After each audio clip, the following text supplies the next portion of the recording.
towards the end of COVID, when we were trying so hard to help everybody that we could. We had a gentleman, he was probably in his mid-50s, and he was here, and he would be here every morning, sleeping out in the front door, on the sidewalk. And I'd say good morning to him, and then he was here for about a week and a half. Finally, everybody kept saying, well, what's he here for?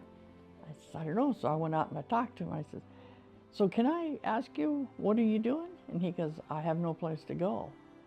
I says, so you're homeless? And he goes, yeah.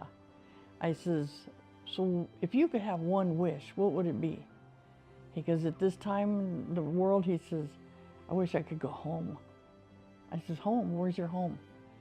He goes, Rocky Boy Chippewa Cree Reservation in Montana. I says, really? And he goes, yeah. He goes, during this COVID, I've lost so many family, and I don't know who's left. And he says, but I would really love to go home. I says, okay, let me see what I can come up with. And I asked his name and everything, and I have a granddaughter who's from that area. So I called her dad, and I asked him, I said, do you know this gentleman? And he goes, oh, that gentleman's been gone for years. I says, what do you mean? And he goes, he left, and we've never seen or heard from him. He goes, it's been about 15, 16 years. I says, well, the gentleman I'm talking to says he knows who you are, and he's been gone a long time. I says, I'm going to send him home on a train.